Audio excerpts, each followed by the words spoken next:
Udah malam 19-nya itu. Malam 19. Itu mulai saya diuji. Ini. Nah, itu diuji. Dan memang yang saya pegang itu kata-katanya apa? Kamu kalau yakin dan jangan keluar. Hidup dan matimu Allah yang menanggung. Itu katanya apa? Yang kelima, dia bilang ke ibunya, Bu,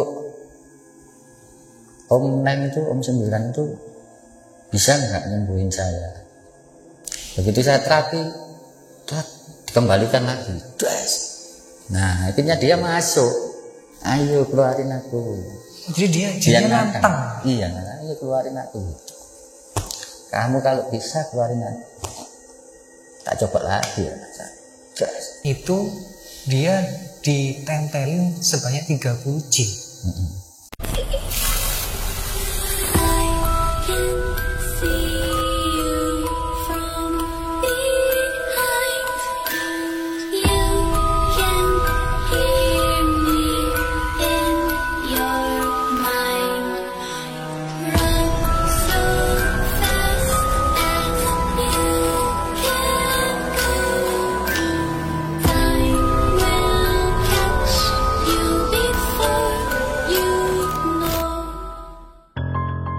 Assalamualaikum warahmatullahi wabarakatuh. Selamat malam Sobat Misteri.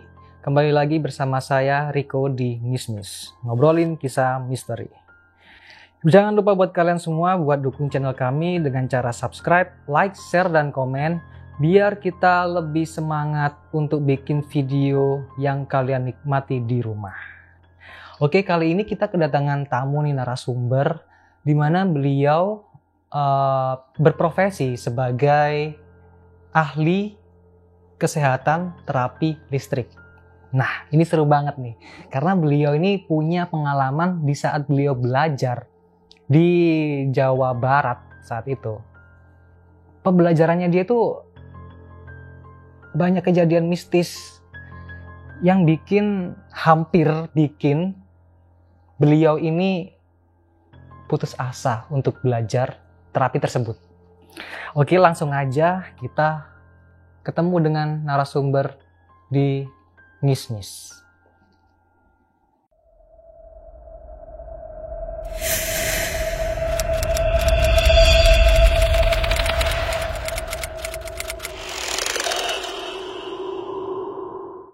Oke, selamat malam Om. Selamat malam. Sehat ya Om? Alhamdulillah. Ini kalau boleh tahu saya panggilnya apa nih? Biasanya saya itu dipanggil sama rekan-rekan itu Om Neng. Om Neng. Ya, 9. Oh, angka 9 ya. Oke. Kali ini Om Neng mau bercerita tentang pengalamannya ya Om ya. Waktu belajar terapis listrik ya Om.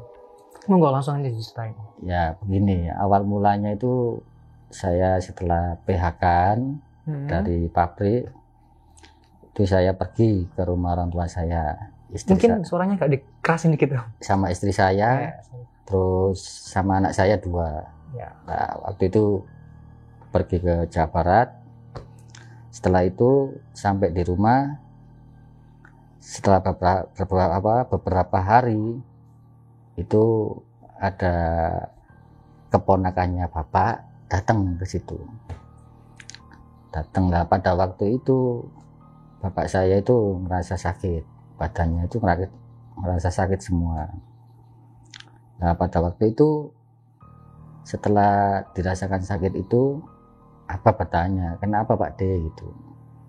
Ini badannya ini bapak ini nggak enak. Akhir-akhir ini sering sakit-sakitan gitu. Nah, terjadilah pembicaraan sama bapak saya itu, keponakannya. Saya lihat terus itu orangnya itu, keponakannya bapak itu. Saya belum tahu kalau itu seorang guru gitu loh. Oh, itu ponakan berarti? Iya, ponakan. Jadi seorang guru, saya nggak tahu. Berarti masih muda ya? Ya, dibilang muda ya, lebih tua dikit dari saya. Oh, orangnya. Gitu ya. Oke. Dan perawakannya itu nggak kayak seorang kayak orang kiai, kayak orang kus ya, enggak biasa gitu. Orangnya biasa. Iya, jadi saya itu lihatnya itu ya biasa awalnya gitu. Terus akhirnya setelah itu bilang terjadi percakapan sama bapak saya, terus bilang orangnya itu, mau saya obatin Pak D gitu. Oh ya memang bisa Pak D, ada plat. Ya setelah itu saya itu disuruh sama bapak saya, Jul sini. Saya ke tempatnya pembicaraan bapak saya sama ponakannya itu, langsung saya duduk juga bertiga. Setelah bertiga itu Abah minta, ya guru saya ini yang belajar saya, Ponakan itu ya? Ya minta ada plat nomor gitu. Plat nomor, maksudnya plat nomor yang bekas gitu Pak. Iya ada. Plat nomor motor? Iya, mobil plat gitu, nomor maksudnya? motor. Waktu itu adanya plat nomor motor bekasnya Vespa. Oke. Vespanya bapak saya. Terus saya suruh ngambilin di luar, saya ambil. Terus dia ambil itu sama Abah itu dipotong jadi 2. Terus dilubangin, ada kabel Pak D gitu. Oh ada, diambilkan sama bapak itu di laci, diambilkan sama colokannya juga. Ya itu setelah itu disambung gini loh, kok tak lihat itu loh, ini kok langsung disambung gitu kan. Saya heran, ini kan bahaya gitu. Terus saya tanya, loh maaf Kak gitu, saya manggilnya dulu Kak, belum tahu kalau dia apa. Soalnya bapak saya itu manggilnya itu nama panggilan dia gitu loh. Tapi nggak saya sebutkan ya namanya, manggil dia itu nama panggilan.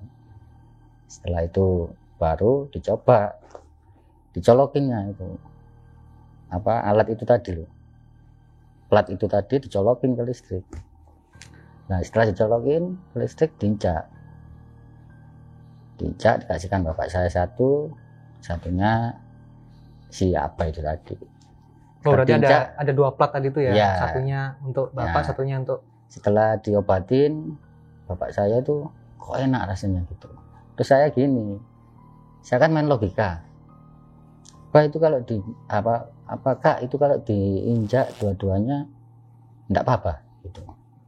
Kira-kira enggak apa-apa. Setrum enggak? Oh enggak. Ya kan normalnya kan pasti kesetrum ya Mas. Iya. Jadi tegangan tinggi kan itu langsung nempel ke, soalnya kan colokan. Istilahnya enggak ada trafo. Jadi langsung masuk ke colokan. Malah itu mau meraktekkan, mau tak masukin tanganku colokan gitu. Oh enggak usah Pak, enggak usah. Diinjak dua-duanya. Oh enggak ada setrum. Enggak apa-apa, siapa enggak apa-apa. Ternyata enggak kesetrum? Enggak. Enggak. Terus akhirnya digantengkan ini plat ini. Gas. Kan otomatis jeglek. Bahasanya apa jeglek itu? Konslet ya, konslet listrik itu konslet. Jadi gelap semua. Terus tak pedulin. Nah itu akhirnya saya ada niatan gini. Waktu itu setelah ngobrol, Pak apa saya bisa belajar itu? Belajar untuk terapisnya itu. Terapis tadi itu. Nah, ditanya sih sama apa? Insya Allah bisa, karena kamu punya wadah itu. Setelah ngobrol lagi. Sebentar, wadah ini maksudnya apa ini? Itu kayak gini, wadah itu jadi ada kaitannya dengan turunan. Oh, oke. Turunan, jadi memang ayah turunan saya. Dari leluhur gitu ya? Enggak, ayah saya dulunya itu orang pintar juga gitu. Oke. Jadi ini ya ada pengalaman juga ini ceritanya dari ibu saya. Dulu waktu hamilnya ibu saya, waktu saya di dalam kandungan, itu secara nggak sengaja ayah saya itu nabrak bebek di tengah jalan. Bebek di tengah jalan. Tengah jalan itu tabrak das. Itu waktu saya hamil. Waktu ibu hamil. Waktu di dalam perut itu saya. Ayah saya turun. Si bebek ini dielus. Terus nggak tahu ditoain apa. Bisa jalan lagi. Bebeknya bisa jalan lagi? Iya. Setelah dilus-lus? Iya. Anehnya itu. Itu ceritanya ibu saya. Real asli cerita ke saya. Tuh. Oke. Terus akhirnya saya juga cerita ke Abah. Mau kamu belajar? Kamu buat apa belajar? Ya pertama saya punya niatan dari pikiran hati saya itu untuk ngobatin istri saya. Karena jadi, istrinya istri saya itu punya riwayat asma. Oke. Itu mulai saya nikah sampai anak 2 itu, sampai saya datang ke Jawa Barat itu juga, ya pas ketemu apa itu masih kambuh. Masih kambuh-kambuh terus ya sakitnya kambuh-kambuhan. ya. Masih kambuh-kambuhan. Nah setelah itu saya punya niatan itu, akhirnya siapa bilang oke, kalau memang kamu niat yakin monggo gitu. Akhirnya lah belajarlah saya. Wah, akhirnya masuk ke tahap belajar itu tadi. Terus waktu itu ngobrol, kalau begitu apa ndak pulang dulu, jadi apa nggak ke padepokan dulu, nggak ke pondok dulu, ya nanti santri-santri ada yang ngurus. Kalau gitu saya di sini, bilang ke bapak saya, Pak De, saya mau nginep di sini. Nginep di rumah bapak saya. Ya mau belajarin sijul gitu, kalau manggil saya Jiju gitu, bukan Nen. Oh iya. Dul gitu. Okay. Manggilnya itu Dul. Orang Sunda kan gitu. Akhirnya setelah itu belajar kan, dikasih saya itu. Tapi amalan ini cuman didengarkan aja, nggak ditulis. Jadi nggak boleh ditulis itu? Enggak. Jadi langsung hari pertama itu ngobrol sampai jam 12, tiruin apa ngomong ini kayak gitu. Itu di mana ngobrolnya? Di teras waktu itu. Di rumahnya Bapak? Iya, waktu di teras saya ngobrol berdua sama apa itu. Waktu saya dengerin sampai 3 kali, langsung saya hafal. Langsung hafal? Iya, padahal panjang itu. Anehnya itu. Terus apa itu ketawa, sudah hafal ya? Insya Allah hafal lah.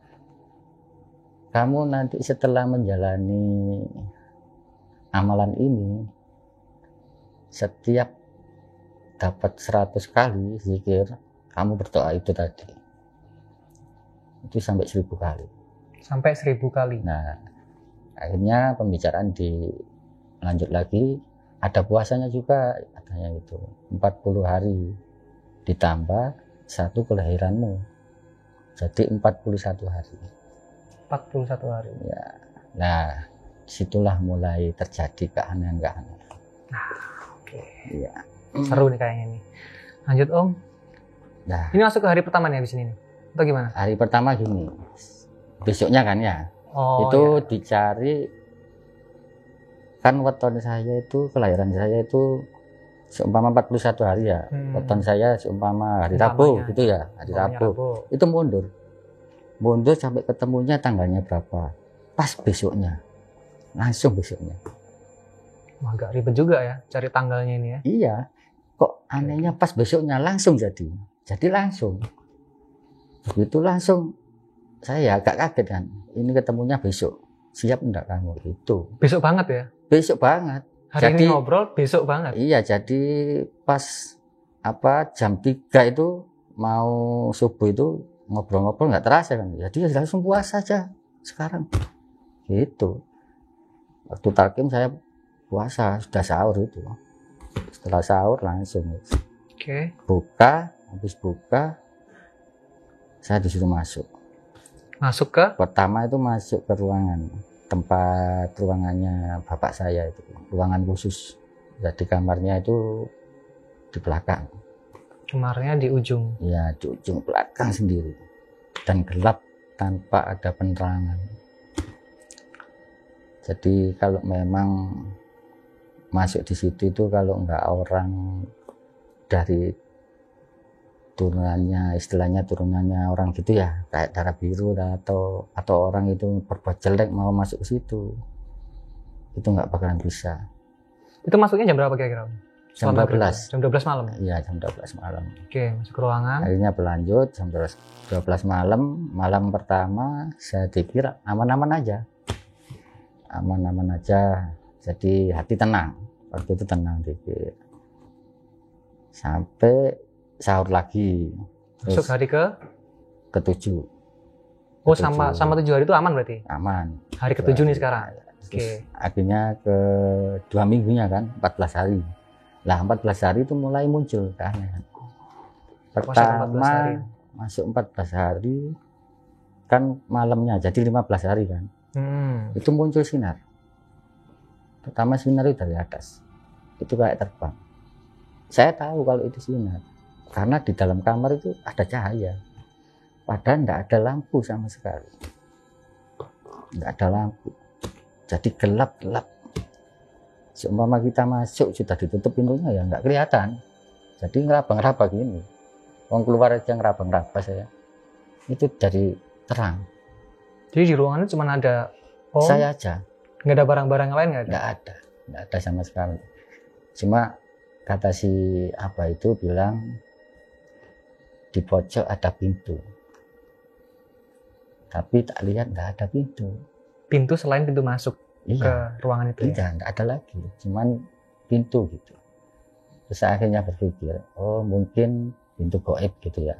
Nah, akhirnya menginjak malam ke-17 ke malam 19-nya itu. Malam 19.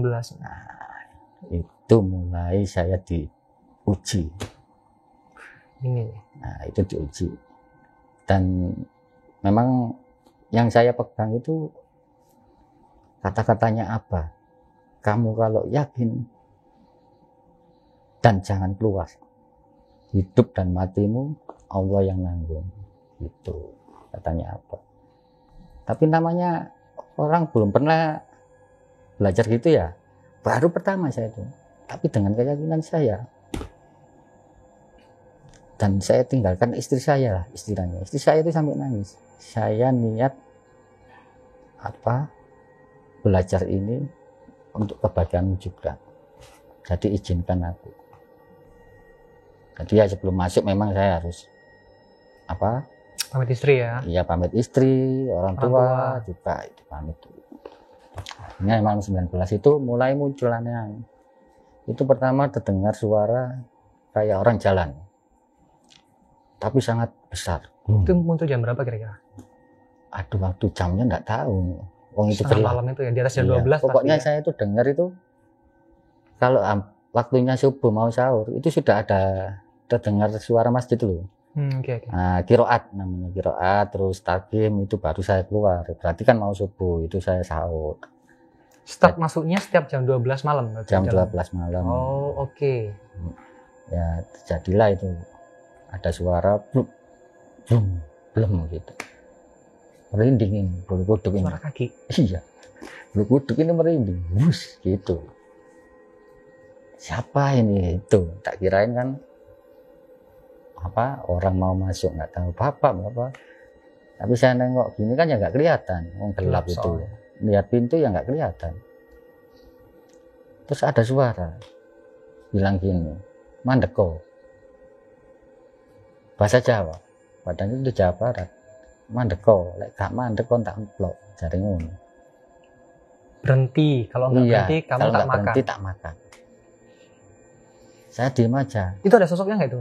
Wow, kalau Kan tuh gelap dilihat, tuh. Tapi ada kelihatan. penampakan sedikit-sedikit. Samar Jadi ya? modelnya itu kayak semacam ya kok gondorwo tapi lebih besar. Hitam pastinya ya? Ya hitam lebih besar dan apa? Wajahnya? Wajahnya itu besar pokoknya. Kayak raksasa gitu. Dia semakin mendekat, mandek kok. Gak mandek tak makan kamu gitu. Tak kencengin terus dikir ini, tak kencengin terus, merinding terus saya itu. Akhirnya dia lama-lama mendekat bilang, tak caplok kan. Tak lihat gini, sudah kelihatan mulut, Mulutnya kayak ikan paus gitu. sebesar itu? Iya, taringnya banyak. Jadi hati ini langsung, waduh mati aku. Tapi langsung apa itu kayak nolong ya. Namanya guru kan mesti mantau ya. Jadi ada suara. Jangan hiraukan. Langsung ingat Allah. Jadi saya langsung hati ini langsung aku pasarkan sama Allah. Allah. Sudah mendekat ke kuping ini. Udah Sudah sampai nempel ke telinga sudah Iya. ya? Mulutnya itu ya? Ini sudah merinding semua bulu kuduk. Terus? Ya itu akhirnya saya, aduh mati aku gitu kan. Tapi saya pasrah sudah wis deh. Akhirnya lama-lama dia hilang, set, udah nggak ada. Tiba-tiba hilang sendiri? Ya waktu itu terdengar suara kiroat dari masjid.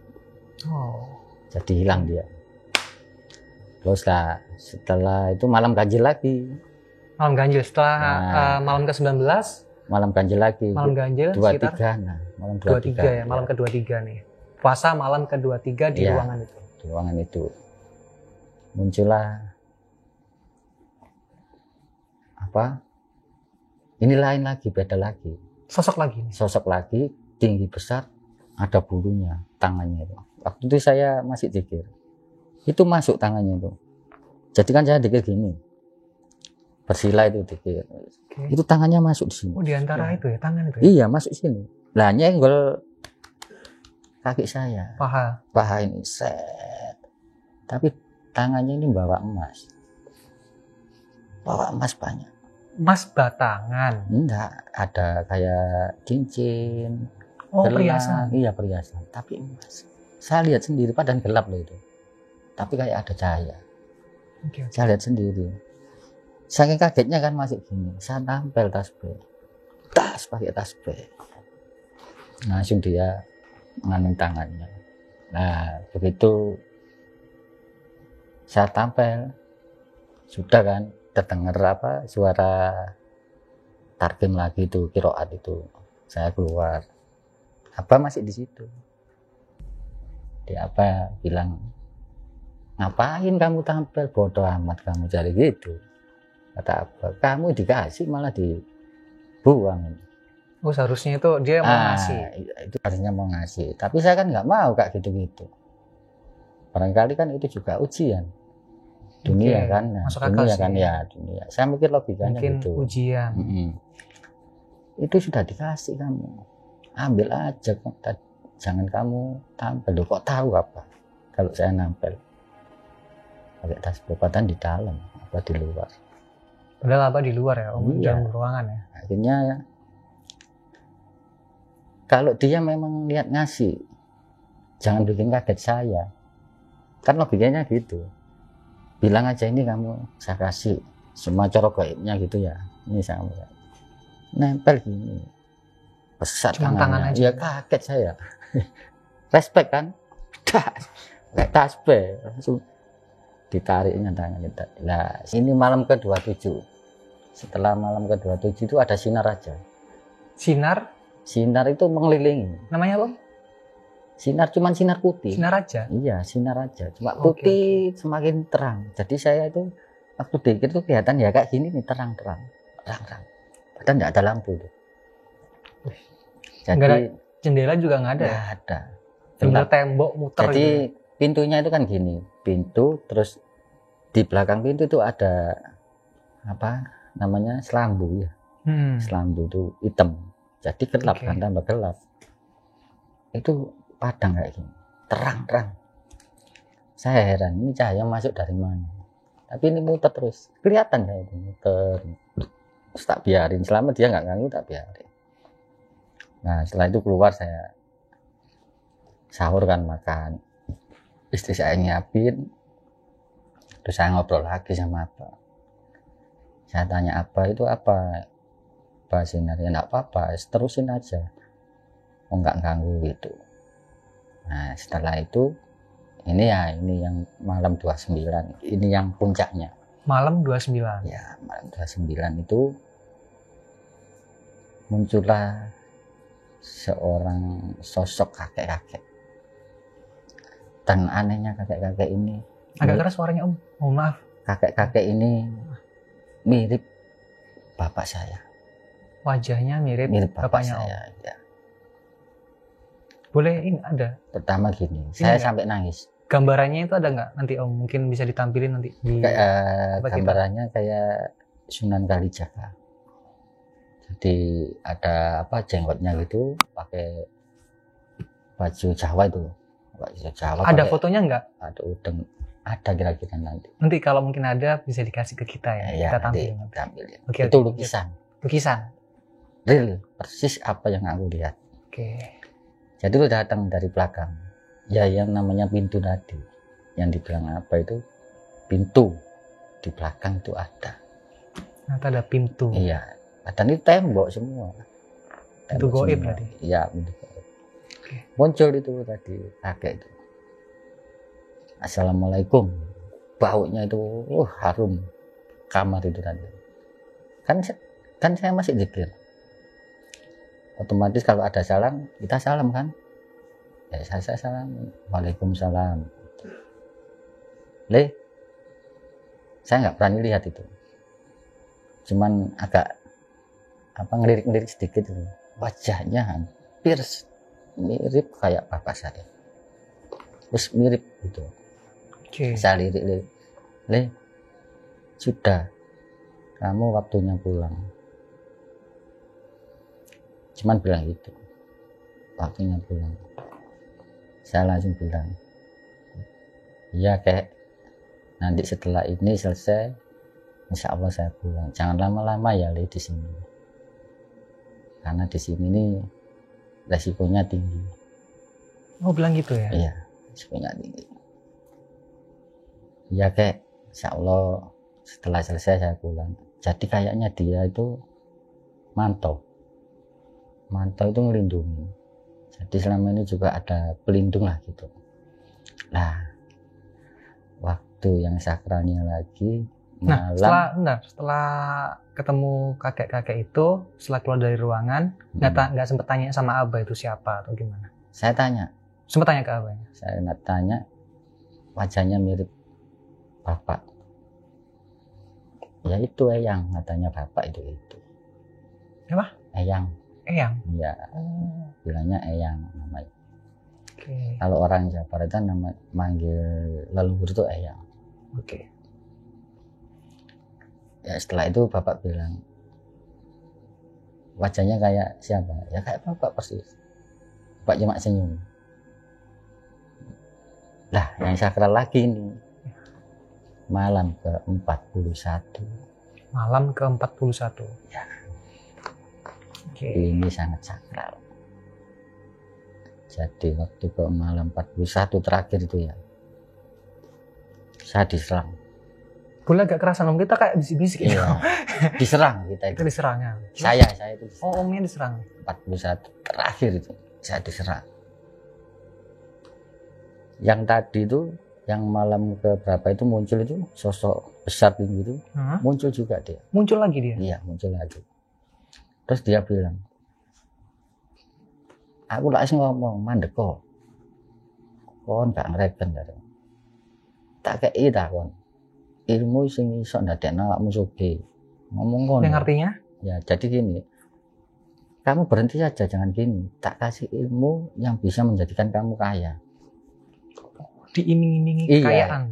Diiming-imingi. Ini pasukanku ini yang akan mendampingi. Jadi kayak dia itu kayak raja.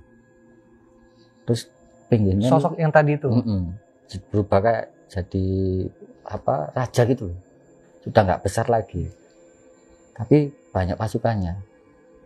Sebentar, itu raja maksudnya dia pakai baju-baju raja ala kerajaan, zaman dulu kerajaan kayak gitu Majapahit gitu ya, kayak gitu, kayak zamannya Prabu Siliwangi ya. Tapi saya feeling ini jin dengan pasukan yang banyak tadi. Iya. Kalau kamu ndak mau, saya bunuh sekarang sama pasukan gitu. Dibunuh. Bilangnya gitu. Kalau kamu nggak mau, saya bunuh sekarang. Itu langsung pas di sebelah kanan saya. Dia itu ngobrol, dia tak lihatin gini. Kan saya takut juga. Tapi saya kencengin lagi, dengar suara apa lagi. Ini misalnya gitu. Nah, akhirnya saya berkeyakinan langsung zikrullah. Saya zikir la ilaha illallah, la ilaha illallah. Langsung zikir ya saat itu? Iya. Jadi amal yang tadi saya berhentikan. Oke. Saya zikirnya cuman la ilaha illallah, dalam hati la ilaha illallah. Saya nggak boleh lihat ke belakang itu tadi, nggak boleh sama apa. Cuman dengar suara aja, jangan dilihat. Saya zikir la ilaha illallah, sudah selesai. Pas. Jadi kayak ketika hilang kayak ada petir, pas kayak bom, langsung hancur semua hilang. Terus saya pikir gini, oh iya, kita itu hidup dan mati itu tergantung dari Allah, ya kan? Iya. Saya pikir dengan kita mengingat Allah, semua musnah. Akhirnya saya berkeyakinan, alhamdulillah, saya masih diberi keselamatan sama Allah. Akhirnya saya keluar kan, dengar lagi qiraat keluar, sudah nggak sahur lagi kan, malam yang terakhir lah itu ngobrol sama apa, gimana tadi gini. Alhamdulillah, Allah masih ngasih kesempatan kamu untuk belajar dan belajar terus.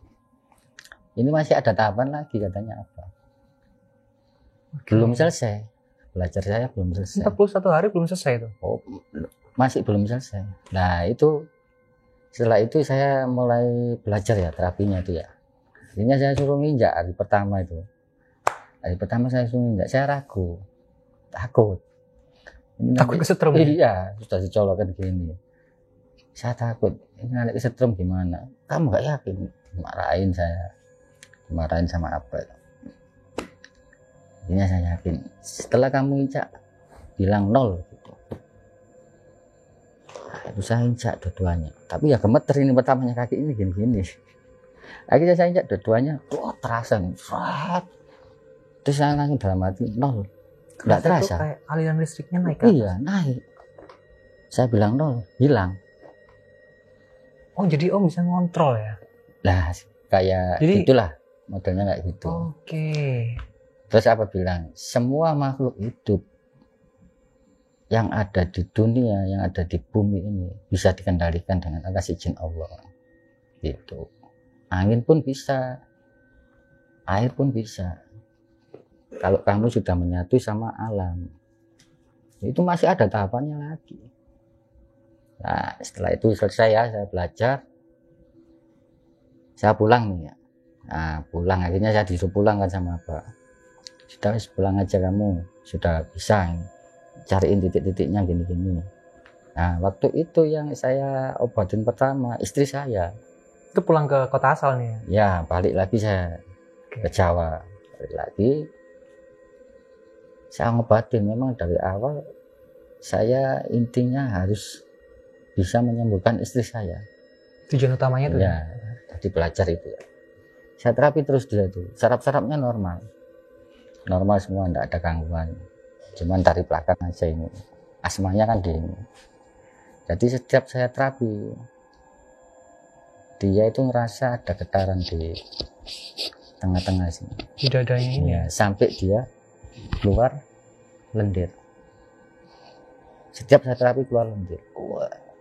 Nah, lama-kelamaan itu saya terapi berapa kali, nggak kambuh. Itu mutar berarti ya dia? Hah? Isinya Iya, Om tuh mutah lendir. Lendir kayak ria itu ya, bukan? kayak ria hijau-hijau itu. Nah, kalau apa cara logikanya itu pengobatan kayak pernah gura lah, dimasukin air itu kan keluar kayak gitu. Tapi dulu ya pernah gurah enggak? Nyompan ya? Enggak bisa. Sampai saya berikan apa artinya onta di pos saya itu, ya enggak bisa. Saya carikan namanya orang pengobatan ya, carikan musang, hatinya musang. Tak carikan hatinya musang, hatinya kelelawar, enggak sembuh. Malah haram kan ini, enggak boleh dimakan kan, enggak sembuh. Akhirnya dengan terapi itu saya rutinin, sembuh dia. Kok selama berapa bulan kira-kira? Itu dia terapi hampir 7 kali, seminggu sekali. 7 minggu berarti ya? Ya 7 mingguan lah. Terus sembuh. Oh, kok merasa enak ya? Ya akhirnya saudaranya dengar. Nah itu saudaranya saya terapi juga yang kena diabetes. Nah itu akhirnya ada yang cocok. Nah, akhirnya dari mulut ke mulut ya sampai sekarang ini lah. Akhirnya bisa mengobati sakit-sakit orang ya, segala macam penyakit ya. Tapi tetap ada aja yang aneh. Ada nggak waktu Om Nain ini ngobatin pasien ya, yang paling serem, paling horor, paling mistis, paling ekstrim lah? Paling ekstrim ada. Cuman satu aja ya. kalau dijabarin semua Boleh, banyak boleh. ini, Iya, banyak, bisa. nggak akan habis. Saya besok ini. Iya, 2 hari Oke, bisa. oke. Jadi pengalaman yang paling ekstrim ceritanya gini, saya ada kenalan dari orang BCA. Temannya orang BCA ini, temannya istrinya, yang sakit itu bapaknya. Oke. Jadi waktu pertama kali saya datang ke rumahnya, dikasih alamatnya, saya datang, ya daerah Jawa lah. Datang itu saya masuk ke rumahnya, saya udah nggak enak masuk ke rumahnya. Memangnya kaya orangnya, tinggi rumahnya itu besar. Di daerah Surabaya tuh ya? Ya daerah Surabaya lah. Itu datang saya masuk itu nggak enak. Waktu itu saya obatin di sana. Apa si bapaknya ini saya obatin. Pertama kali saya ngobatin bapaknya ini, listrik saya itu balik. Sebentar Om, itu keluhannya itu pasiennya apa? Untuk awalnya keluhannya dia apa? Kok sampai Om dipanggil? Nggak bisa jalan. Oh, nggak bisa Capek. jalan. Nanti kalau buat nyetir, dia itu selalu kram. Kaki Nyetir dua-duanya? mobil, iya, yang kanan, kadang yang kiri. Oh, Jadi gantian ya? kadang itu nginjak rem, nginjak gas sendiri. Nah, setelah itu saya obatin, saya baru megang gini tuh, saya setrum ya, itu masih saya kasih 5 watt lah istilahnya. Sudah dikembalikan ke saya. Wah, kaget saya, listriknya itu balik. Oh, listriknya kayak balik lagi gitu ya? Kayak ditahan, dibalikkan ke saya. Oke. Akhirnya saya pernah dengar Abah bilang kalau penyakitnya itu nggak wajar, listriknya balik ke kamu. Itu akhirnya saya perasa, kok balik? Ini nggak beres ini gitu ya. Pasti ada sesuatu yang nggak beres. Bukan penyakit murni maksudnya? Bukan penyakit murni, tapi real. Kalau dari hasil dokter itu diabetes.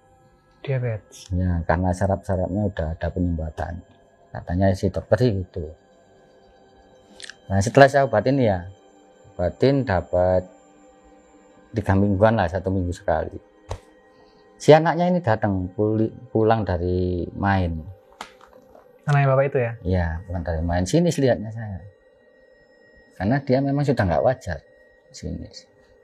Pertama kali ketemu sama saya itu sini. Sopo sih gitu. Habis itu kelima terapiannya itu berarti 5 minggu ya. 5 minggu. Minggu kelima? Ya, minggu kelima. Dia bilang ke ibunya, Bu, Om 9 itu bisa nggak nyembuhin saya? Loh, apa sih mau peluk gitu. Badanku ini rasanya capek semua, lemes. Dan saya setiap bergaul nggak ada yang mau. Itu anaknya cowok?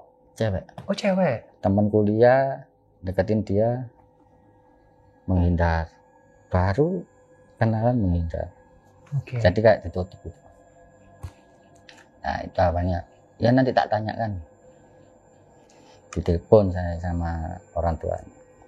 Mas Nain bisa gini ya. Saya coba Bu gitu. Nah, besoknya saya datang itu hari Minggu. Wajahnya ini beda. Udah beda, lihat saya tuh udah beda. Bedanya gimana nih? Lebih ya lebih serem. atau? Lebih sinis, lebih serem. Kayak marah gitu. Begitu saya terapi, dikembalikan lagi. Nah, akhirnya dia masuk. Kayak kemasukan jin. Ngoceh nggak karuan.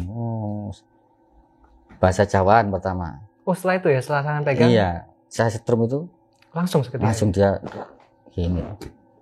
Masuk. Oh, ngoceh karuan. Begitu itu pokoknya kata-kata terus bahasa Cina. Bahasa jin gitu. Saya keluarin lah. Set. Masuk lagi. Bahasa apa lagi? Pokoknya bahasanya aneh-aneh. Oh ini goblok, jadi goblok. Ditunjukno aku, ditunjukno.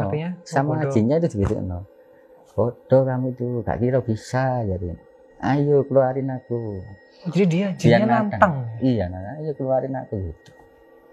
Kamu kalau bisa keluarin aku. Tak coba lagi ya. Jas. Keluar. Agak enak dia. Kalau dihitung itu hampir 30 kali. 30 jin. Berarti bisa dibilang sampai muntah darah. Bisa dibilang karena nariknya kan capek. Mbaknya itu dia ditempelin sebanyak 30 jin. Itu masih belum terdeteksi loh ya. Masih belum terdeteksi. Iya. Itu masih belum terdeteksi karena saya belum lihat anak ini kena apa. Oke. Akhirnya saya kan sudah capek. Saya pulang. Terus ibunya cerita malamnya itu, kemarin malam anakku malah ngoceh nggak karuan mas. Oh belum kelar berarti itu ya? Iya belum. Malah goblok kamu, bodoh kamu. Manggil anaknya itu. Jinnya itu ngomong tapi manggil anaknya yang dimasukin. Bodoh kamu itu saya lindungin, ngapain kamu? Orang-orang gitu. Iya, apaan Tuhan keluarin semua? Kamu itu selama ini saya lindungin, bilang gitu ibunya. Oke Bu, besok saya ke sana lagi. Nah, setelah itu nggak pakai terapi, udah wis pakai gitu. Pakai tenaga dalam, pakai doa-doa, saya ambil lagi, nggak habis lagi. Nggak habis Om? Capek saya sampai. Itu yang kedua kalinya itu berapa kali Om ngeluarinnya? Hampir saya 5 kali, 1 minggu. Selama 1 minggu itu 5 kali. Nah, yang kedua ini berapa kali dia keluar? 30 terus. Saya hitung. Akhirnya saya kan lelah ya. Lelah, saya capek. Wah, gimana ini caranya ya ini. Capek saya. Dia nantangin gini. Raisa kan le katanya gitu. Bahasa Jawa, Raisa kan le. Gak mampu ya ngono. Gak mampu kamu ngeluarin aku gitu ya? Gak mampu Kak katanya. Ngece dia menghina saya. Nah, stres saya ini ya. Wah, saya pusing. Ya kepala ikut pusing kan. Capek kan. Itu kan capek. Ngeluarin tenaga. Iya 30 jin dikeluarin tiap. Iya setiap hari. Oke. Dan dia itu bilang ya segitu. Gak iso le kon iku sapa jare ngono. Namanya saya ini berkeyakinan sama Allah ya masih tetap kalah sama bangsa gitu. Akhirnya saya otomatis kan saya punya guru. Coba saya telepon guru saya telepon. Malah diketawain saya.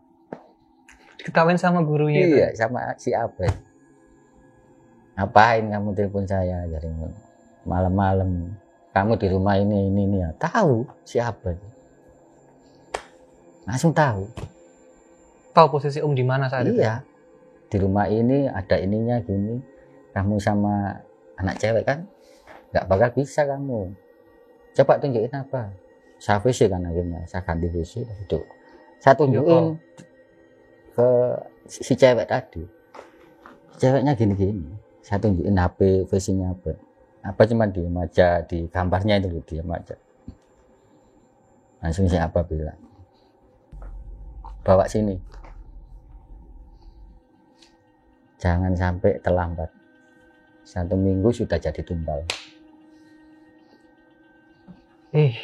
Jadi ini mbaknya tadi itu mau dijadiin tumbal. Oleh siapanya belum tahu. Ini kan masih awalnya saya belum tahu kan juga. Cuman apa bilangnya gitu ya harus berangkat. Berangkat akhirnya. Orang tuanya lagi bilang, gimana mas? Terus berangkat mas. Tadi bisa diminta besok berangkat. Nah berangkatlah kita bertiga. Sama siapa? Sama kakaknya. Sama kakaknya. Saya, kakaknya, sama si cewek. Kakaknya yang cewek. Cewek itu. Oke. Berangkat naik. Nah waktu itu naik Lion. Nah di perbatasan antara Jawa Tengah mungkin. Lion ini naik ini kayak nggak kuat.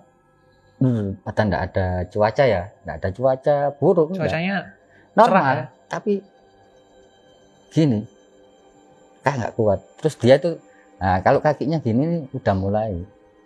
Oh, tanda-tandanya. Iya, si cewek udah bilang gini, Mas, ini mau masuk. Itu yang bilang siapa? Ceweknya. Saya enggak kuat mas, ini udah mulai masuk gitu. Bingung saya di dalam pesawat. Pesawatnya jatuh ya apa? Iya kan? Di dalam pesawat kumat men. Lah akhirnya itu saya langsung diam gini, dengarlah suara apa itu, bacain ini surat ini. Nah, saya bacain, doain ini di dalam pesawat itu, saya bacain terus fokus. Akhirnya ini berhenti sendiri. Dia tahu sudah aman mas, turun dia. Jadi si cewek ini ya bisa ngelihat. Maksudnya gimana ini? Yang mau dijadikan tumbal ini bisa bisa lihat juga bangsa gitu-gitu. Oh, turun maksudnya jinnya udah hilang. Udah hilang, turun. Keluar turun ke pesawat, tak bilang sampai tak goda. Gak mati ya jinnya mudun ya. Tak ngono-ngono. Sampai gitu saya bilangin di pesawat. Sampai orang sebelah itu liatin saya, pikir kok aneh-aneh. Padahal itu benar. Oke. Kan orang yang nggak masuk akal kan mesti sinis, aneh-aneh yang ini itu kan mesti kan. Tapi real itu pesawat itu nggak kuat. Ya nggak ada pihak dari maskapai itu bilang ini cuaca buruk, enggak. Cuman pesawat itu segini nggak kuat, naik itu nggak kuat. Akhirnya sampai lah ya, setelah di bandara sampai. Nah itu baru telepon-teleponan saya. Pertama mampir dulu ke rumah orang tua, nginep dulu 1 hari. Setelah itu besoknya ke rumah apa. Nah itu setelah itu pertemuan apa sama dia itu tadi. Anak ini dirantai. Rantai. Oh, rantai goib berarti?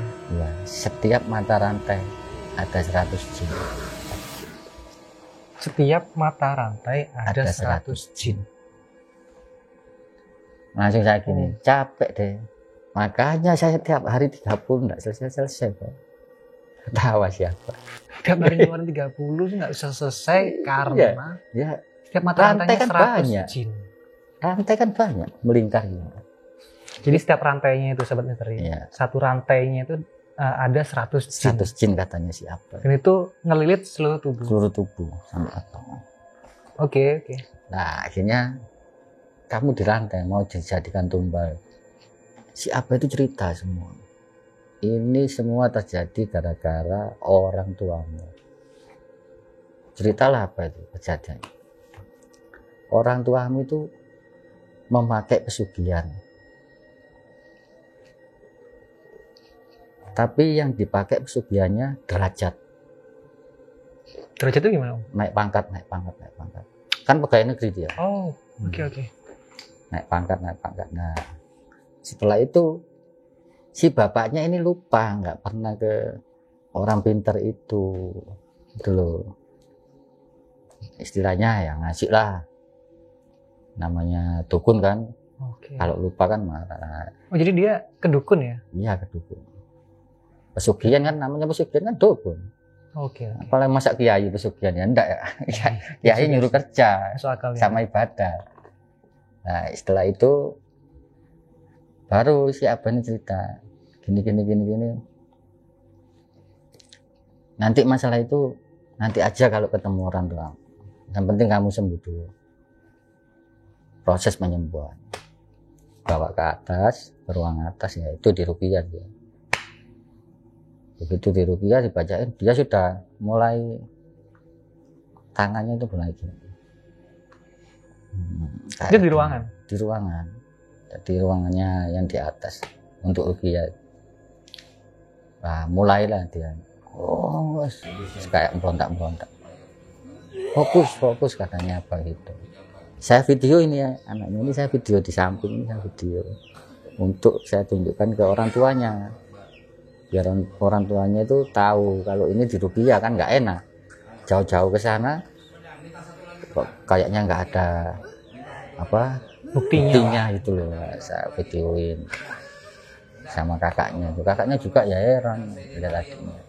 Dikasihlah pedang sama apa itu namanya pedang goib, pedangnya Sayyidina Ali ditaruhkan sini. Kamu bisa lihat.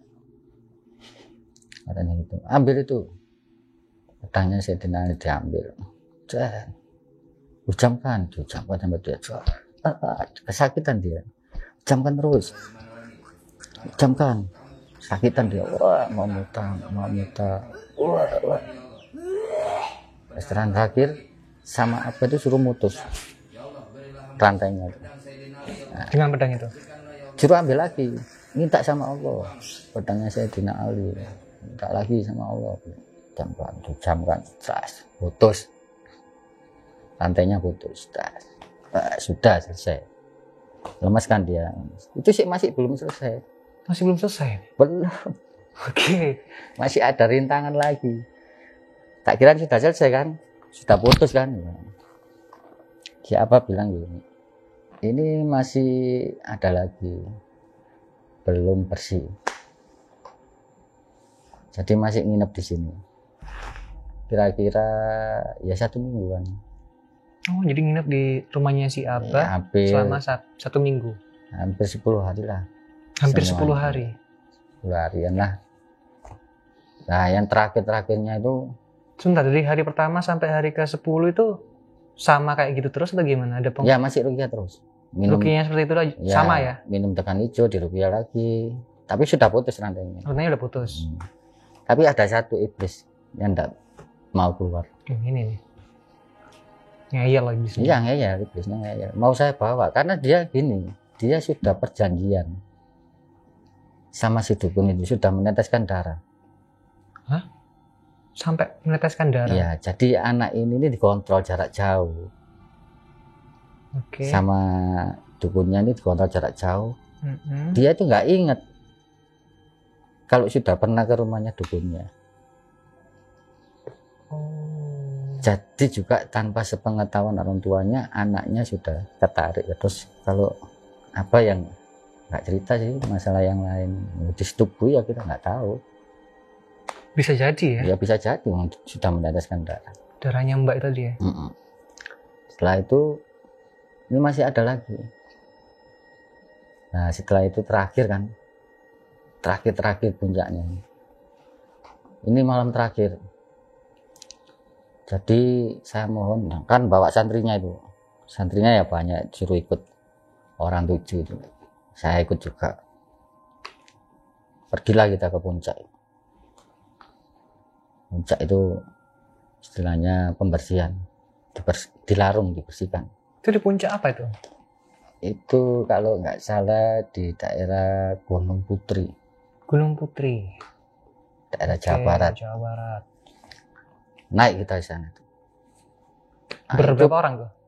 Sekitar 17. 17 orang? Sama si apa itu. Nah itu susah. Si cewek ini nggak kuat sampai digendong kakaknya dari belakang. Wah kena lumpur. Nah, kedelep nggak bisa. Kan apa kaki kan masuk lumpur. Jadi nggak bisa keluar. Wah, kok rintangan itu banyak. Terus ada pohon jatuh besar itu ngalangin kita.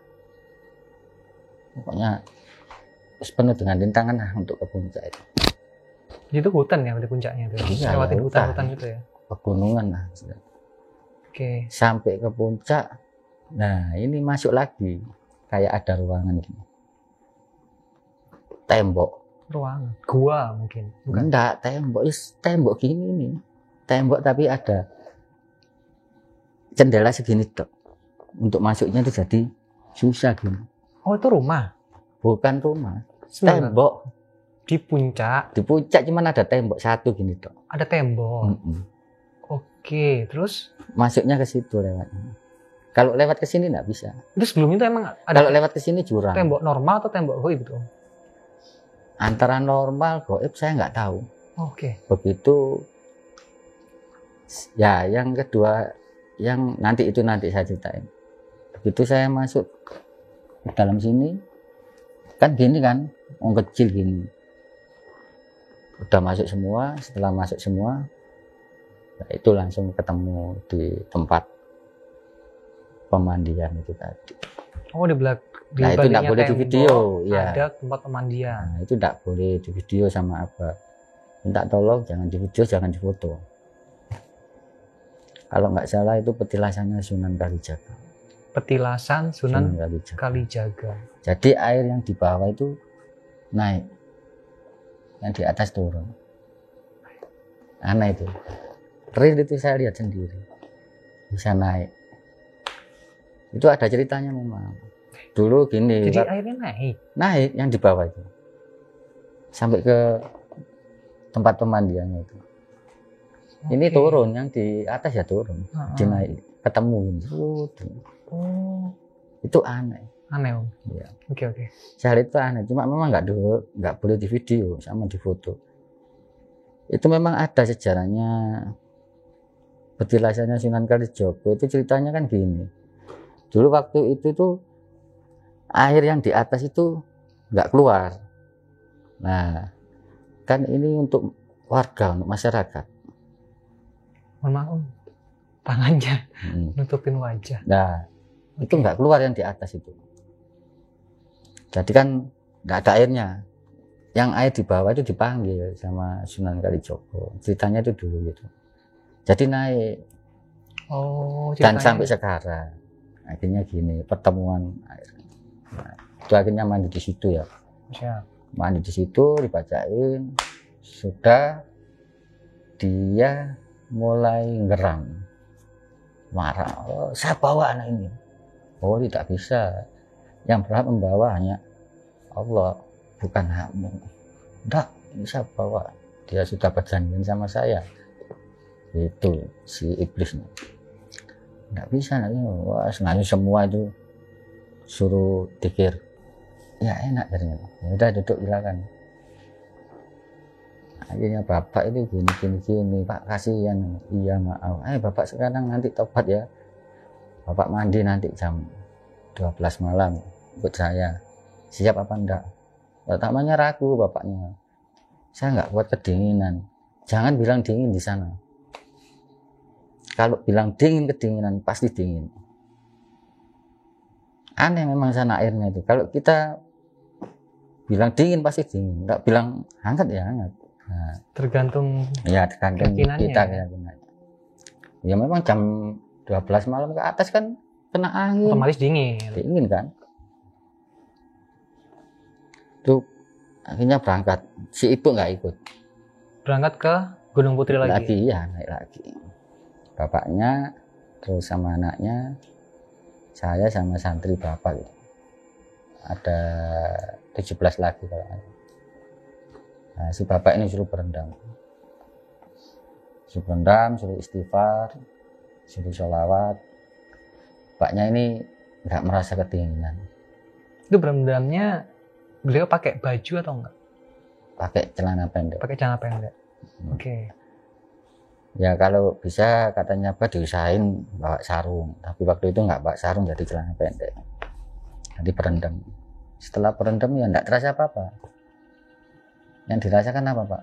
Nggak terasa dingin, nggak terasa hangat, ya biasa. Biasa aja. Nah, yang terakhir ini si Abah bilang, ini yang terakhir kalinya. Coba lihat bulan itu.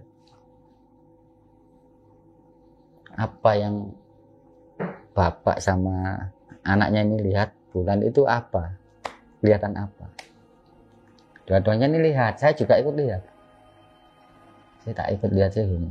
Ya, lihat. Nah si anak ini tadi, ceweknya ini kaget, ambil ketawa. Lucu ya gitu. Lihat bulannya lucu. Nah ini loh, apa yang lucu? Masa bulan ketawa? Ternyata? Dia ketawa. Lah ya ternyata? Real memang ketawa, senyum. Yang dilihat apa? Bulannya itu senyum katanya. Malam hari. Aneh. Yes, kayak film itu Teletubbies itu loh. Iya kan, itu ada matahari yang senyum kan. Yes, kayak gitu katanya. Tapi ada matanya juga? Enggak, cuman senyuman aja gini.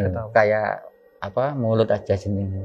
Senyum ke dia. Si bapaknya juga lihatnya tersenyum. Saya juga lihatnya tersenyum. Om juga bisa? Iya. Tersenyum juga lihatnya? Lihatnya itu kayak senyum, memang kayak lihat senyum.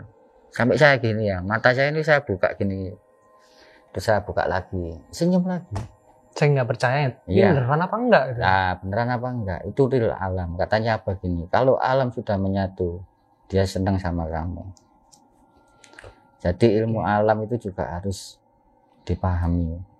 Makanya kenapa alam itu sekarang itu berontak, terjadi gempa, terjadi banjir, karena ulahnya manusia sendiri tidak menyatu dengan alam, merusak alam kan. Nah, dan apa itu terkenal di daerah sana itu sering buatkan sumber Sumber apa? ya, sumber air. Oh. Jadi kayak kampung sini enggak ada air, sama si apa itu dicarikan, cuma dilubangin keluar airnya itu dari tanah, itu dilubangin tuh keluar. Sampai sekarang ada. Terus ada yang namanya kayak apa itu, gentong gitu ya, airnya itu meskipun kena hujan, gentongnya itu air ini enggak bakar penuh, enggak tumpah-tumpah Ya segitu-gitu aja. ya, segitu aja. Pas hujan terus itu udah masuk, itu saya lihat sendiri juga, enggak tumpah Dan nggak bocor ya? enggak bocor ya, segaris Oke, gitu. Itu kendi, kayak kendi itu. Jadi kayak kendi. Ini apa yang bikin juga, ini buat pengobatan. Jadi untuk warga gitu loh, desa yang butuh apa, jadi nggak usah ke rumah apa, tinggal minum air itu aja, tinggal ngambil, nggak bahkan habis, diambil ya nggak habis, tetap segitu lagi di kendinya itu. Saya heran, saya minum loh, saya ambil ya, 1 gelas saya ambil penuh lagi, dan dalamnya nggak ada, nggak bocor, diangkat gini ya bisa, kendinya itu real itu. Di rumah apa itu ya? Itu di tengah pegunungan Oh, di tengah pegunungan ya, Putri itu? ya lebih turun ke bawah lah, tengah-tengahnya lah. Oke. Itu di situ ada pendopo. Nah setelah itu barulah kita pulang lagi, terus apa itu cerita, ya beginilah Pak kehidupan. Makanya kita itu jangan pengen kaya, carilah yang halal-halal aja, karena resikonya itu terlalu tinggi. Bapak percuma kaya tapi sakit-sakitan, bapak kaya anaknya yang jadi tumbal, kan cuma kekayaan itu enggak jamin kita itu hidup bahagia, katanya apa gitu. Jadi yang bikin bahagia itu kita itu harus nerima apa yang diberikan sama yang di atas. Syukurin aja bisa napas, syukurin aja kita bisa aktivitas, itu syukurin katanya. Karena mencari kekayaannya juga dengan cara yang tidak halal, tidak ya? halal, Dengan dukun ya. jadi pesugihan derajat, Sugihan derajat. bukan pesugihan yang kayak yang diberitakan orang babi ngepet apalah, bukan gitu. Jadi naik derajat, naik pangkat sampai pangkatnya tinggi, ya, otomatis kan gajiannya lebih tinggi. Nah itulah akhirnya dukunnya nggak terima, merasa nggak terima, balaslah gitu. Ya. Jadi alur ceritanya, pengalaman saya mestinya masih banyak gitu loh. Kalau diungkapin ya banyak. Ya mungkin next lah ya. Iya, nanti kapan-kapan lagi kita bahas yang lainnya. Ada yang lebih seru lagi malah. Siap, Om Nine. Sampai dia itu sampai terbang-terbang. Sampai terbang-terbang? Ke tembok itu bisa gitu. Nempel dia? Iya. Seru nih. Oke, Om, terima kasih banyak ya sama-sama. udah hadir di sini. Ya. Udah cerita tentang pengalaman Om waktu belajar terapi listrik di Jawa Tengah. Jawa Barat. Jawa Barat, iya. Jawa Barat. Oke, buat kalian Sobat Misteri, gimana pendapat kalian tentang pengalaman Om Nine tadi ini? Langsung aja kalian tulis di kolom komentar. Tulis aja apapun yang pengen kalian tanyain, kalian komentarin. Tulis aja di sana, nggak masalah. Oke? Kembali lagi bersama saya di lain episode bersama Rico di Mismis, ngobrolin kisah misteri.